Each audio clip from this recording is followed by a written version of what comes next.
Labai svarbus objektyvo elementas yra fokusavimas.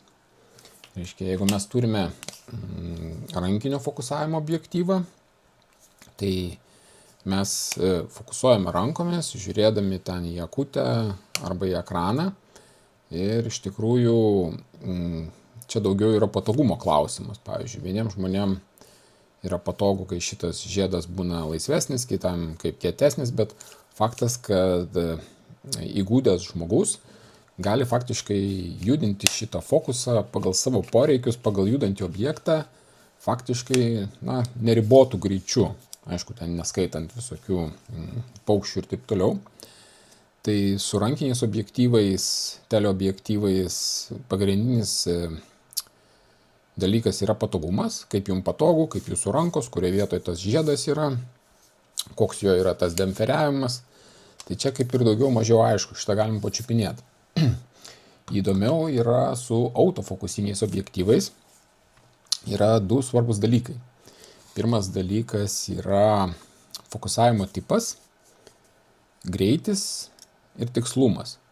Tarkim, šitie atsuktuviniai objektyvai, plaukit, to čia sugalvosiu, kaip čia pafokusuoti su jo. Fokusuojant, jisai, taip sakant, sukiojasi mechaniškai tas objektyvas. Ir šitas dalykas, duoda tam tikrais atvejais ribotą greitį, nes mechanizmas yra gana sudėtingas ir fotoaparato varikliukui nėra lengva jį sukiot.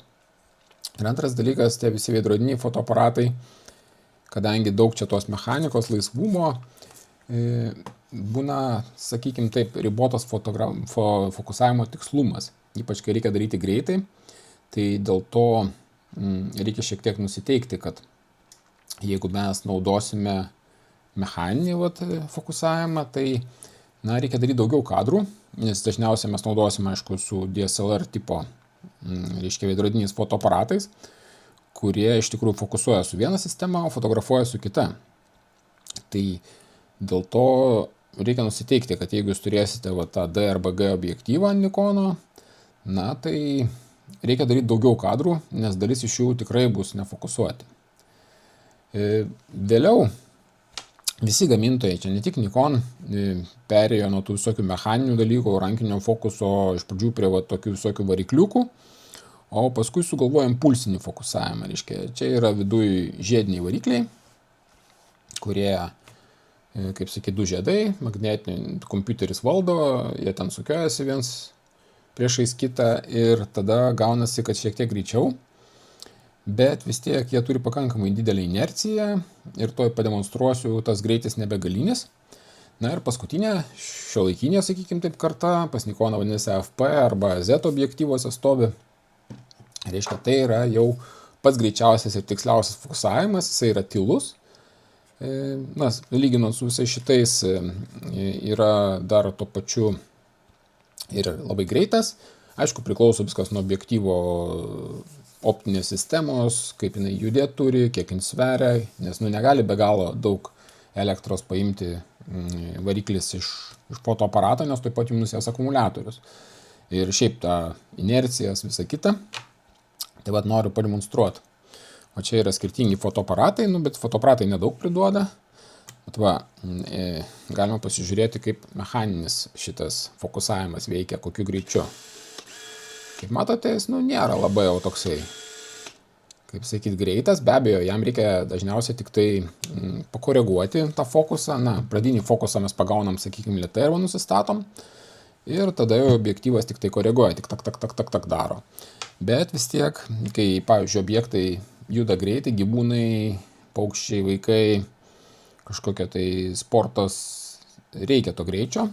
Šiek tiek čia avarija. Galiu palyginti, kaip čia visi šitie turi, kaip sakyta, žiedą fotoaparatai, ne fotoaparatai, objektyvai. Bet jų, visų pirma, pavyzdžiui, šito optinė sistema yra sunkesnė, eiga didesnė, tarp 28-300 negu 24-120. Ir galima palyginti, kaip jie skirtingai juda. Ta prasme, jaučiasi, kad šitas juda lėčiau už šitą. Va. Nes va matot, šitas gana sparčiai juda, na, o šitas jau šiek tiek neskuba. Na, čia dar kažką bando pagauti, bet pats faktas yra tame, kad nepaisant ir šitas yra su fokusavimo žiedais, tais, žiediniais varikliukais, vis dėlto jau, kaip sakyt, eiga nuo 0 iki begalybės, dėl sunkesnės optinės sistemos, dėl matyt kompaktiškumo, dar kažko tai yra lėtesnė. Vat, pavyzdžiui, čia yra profesionalus objektyvas, kuris jau turėtų labai greit judėti, bet kadangi jisai, kaip matote, yra pakankamai masyvus, čia yra šviesus stiklas viską, ir reiškia, mes dėl to turime irgi tokį visai nebegalinį greitį, va čia galim pasižiūrėti,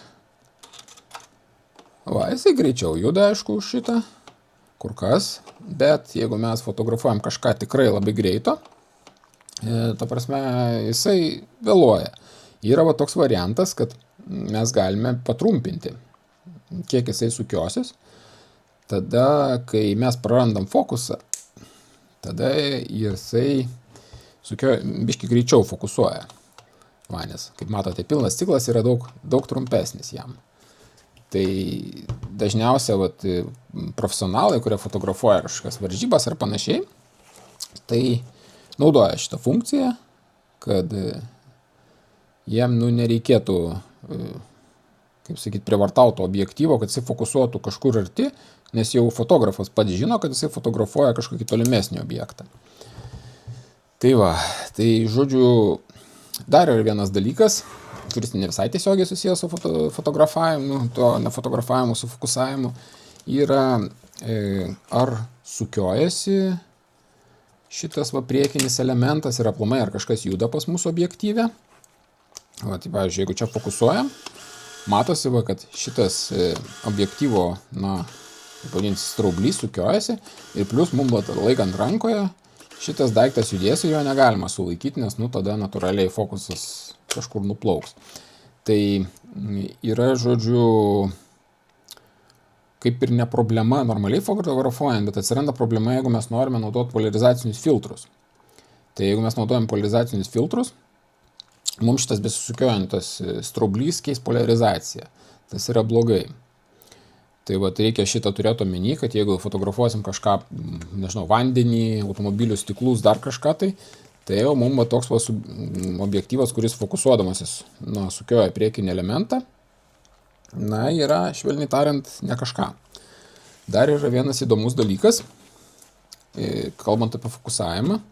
Čia, nežinau, kiek čia nikoninis dalykas, nesusidūriau su kitur, yra vadinamasis manual focus override. Tai reiškia, kad mes jau žinom, mes pažįstam savo objektyvą, žinom, kad jisai šiek tiek, ne tai kad grybauja, bet nelabai supranta mūsų sistema, fotoaparatas, kur čia tas fokusas.